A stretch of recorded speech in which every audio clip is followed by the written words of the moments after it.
Real Madrid muxlislari ekran oldiga yaxshilab joylashib oling, chunki biz biroz tanaffusdan so'ng yana qaytdik. Aziz do'stlar, barchangizni ushbu kanalimizda ko'rib turganimizdan bag'oyatda xursandmiz. Barcha Real Madrid muxlislarini bizni qo'llab-quvvatlashga chaqirib qolamiz. Videoga like bosing, biz esa bugun ham jamoamizga oid bo'lgan eng so'nggi va tezkor xabarlarni sizga taqdim etamiz. Shuni ham ta'kidlashimiz lozimki, bizni Telegram kanalimizga obuna bo'lsangiz, yaqinda biz Telegram kanalda pulli konkurs e'lon qilamiz.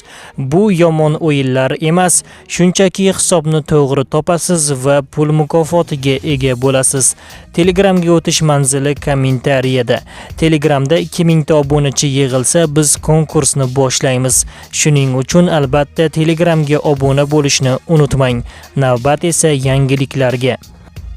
Xabi Alonso Realdan Asensioga o'rinbosar sotib olishni so'radi.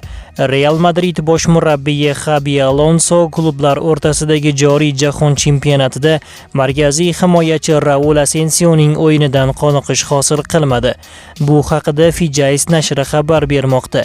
Manbaga ko'ra, qaymoq ranglilar bosh murabbiyi Asensioga umid qilmayotganini va jamoaga yangi himoyachi kerakligini klub xo'jayinlariga aniq tushuntirgan. Ayni paytda Real Madrid 3 ta variantni ko'rib chiqmoqda.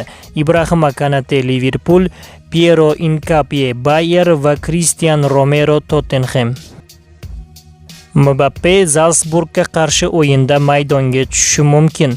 26 yoshli hujumchi turnirning 2 o'yinini o'tkazib yuborgandi. Real Madrid hujumchisi Kylian Mbappe klublar o'rtasidagi jahon chempionatining 3-turida maydonga tushishi mumkin.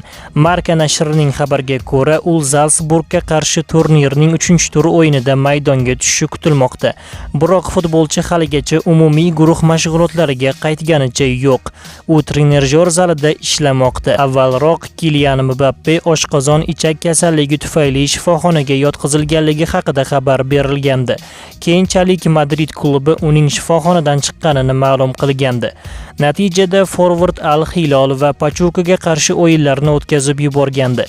Eslatib o'tamiz, Real Madrid Zalsburg o'yini 27-iyun kuni Toshkent vaqti bilan tongi soat 06:00 da boshlanadi. Arsenal yana bir Real Madrid yulduzini olib ketmoqchi.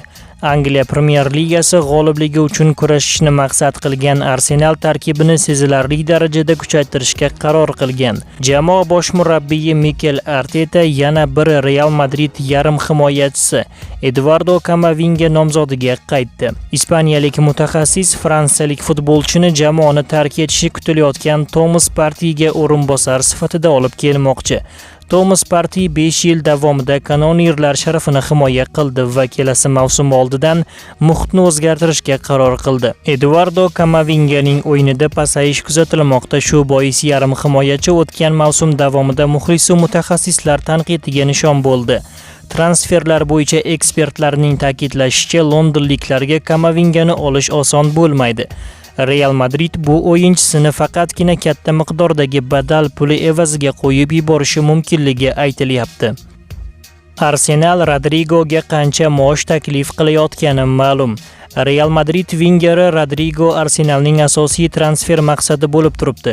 Jurnalist Graham Balening xabariga ko'ra, to'pchilar braziliyalik 24 yoshli futbolchiga haftasiga 350 ming yevro maosh berishga tayyor. Agar Rodrigo Arsenalga keladigan bo'lsa, jamoada eng ko'p maosh oluvchi futbolchilardan biriga aylanadi. Jamoada William Saliba va Raheem Sterling ham xuddi shuncha maosh oladi. O'z navbatida Real Madrid klubi ham futbolchini sotib yuborishga tayyor. Faqat klub uning transferidan kamida 90 million yevro ishlab olmoqchi.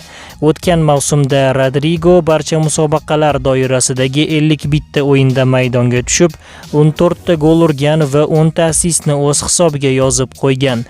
Uning qaymoq ranglilar bilan shartnomasi 2028-yilning yoziga qadar amal qiladi.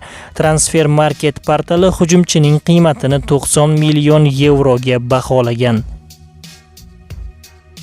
Rodrigo Realda qolgani yaxshimi yoki de ketishi kerakmi? Jamoamiz haqidagi o'z fikrlaringizni izohga albatta yozib qoldiring. Biz esa siz bilan hozircha xayrlashamiz. Yaqin soatlarda yana g'oybona ko'rishguncha xayr salomat bo'ling. Bizdan uzoqlashmang.